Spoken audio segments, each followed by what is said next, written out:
I tell you, I think that, obviously anytime you're able to get to a national semifinal, that says a lot about what you have done as a program, what you have done in terms of players and dedication. And I think that it kind of was a process of 3 years in the making. I give Dawn Stewart a lot of credit, the former athletic director. When she hired me, her vision was a nationally prominent women's soccer program. And she sold me on the fact that we could do that. And as Dawn moved on and Dr. Steve Bruning came in, I think that we maintained that focus, that with the right mentality, the right attitude, the right work rate, we could compete at a national level. In the last 3 years, obviously, we grew, we got our first NCAA tournament win, and then this year, we came into the tournament feeling like it could be us. Why not?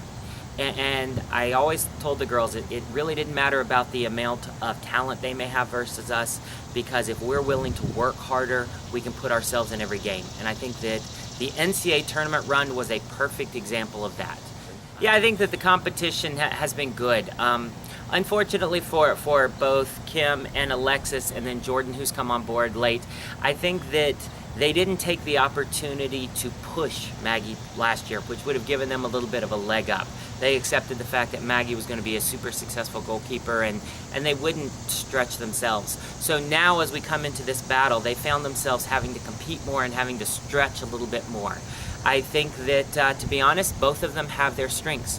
Alexis is a little bit bigger, a little bit taller, handles high balls better, but at the same time, Kim is a little bit better shot stopper, a little bit quicker to the low balls.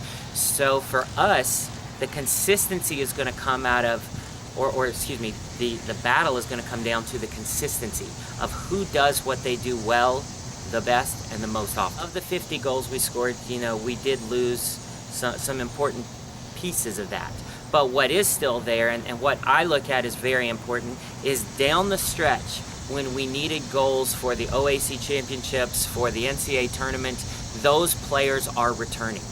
You had Mariah Richards scoring the game-winning goal as an outside back in the first and the second round of the NCAA tournament.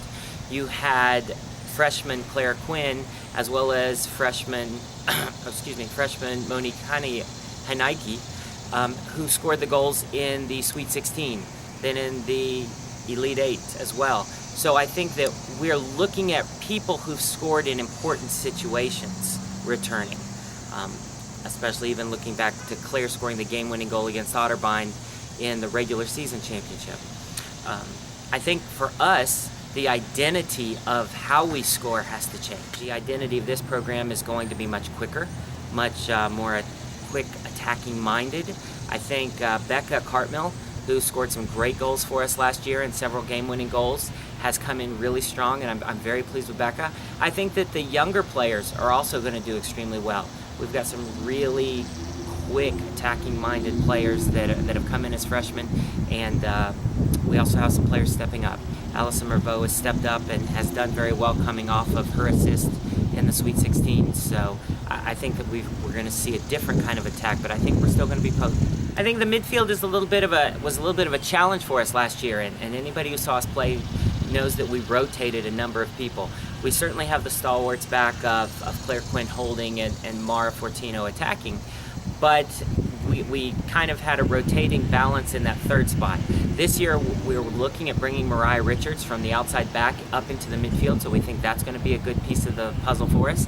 We also have some other good players that have stepped up during preseason. Freshman Caroline Hester has done extremely well this preseason in the middle, as well as returners Megan Tolner and Jessica Stromell. So we've seen different people step up at different times this preseason, and I think that's going to bode well for us. The personality and the continuity of both the goalkeeper and the back line, being 4 of the 5 players needing to be replaced this year, that is going to be a real big challenge for us, probably more of a challenge than the attacking side. I think that we're going to obviously be looking at a new group, and how quickly we're able to get that new group to gel is going to be the biggest challenge. We've got some great pieces in place. We can obviously put Ashley Schmidl in there, we can put Kylie Tritt in there, we can put Mariah Richards in there. If if we don't use her in the middle. But at the same time, we've got some great incoming kids. The freshman Mary Bushy from California is doing really well. Chloe Brown from up north at Pace Setter is doing extremely well. And Caitlin Simmelsberger has done terrific as well, coming in as a freshman from Cleveland. We also have the transfer from Kent State, Megan Lindbert, who came in as a midfielder, but we're actually considering slipping her into the center back spot. So I think we've got some talent in the back line, but it's a measure of how quickly is that talent going to gel, and what kind of continuity are we going to get. Our number one goal is to come out healthy, because we certainly know that this is a marathon, this is not a sprint. And I think that that's a key phrase for everybody, is to remember that this is a long season. So we want to come out of the weekend healthy, but at the same time we also want to see the progress in giving us continuity. And that's really what we're looking for out of these games, getting the players that we put in the back to begin to gel together, giving us a presence and an attacking system together. I think because we're looking at such a new process and a new identity, that is much more important to me than the end result. However, I think if we do those things, the end results will be favorable.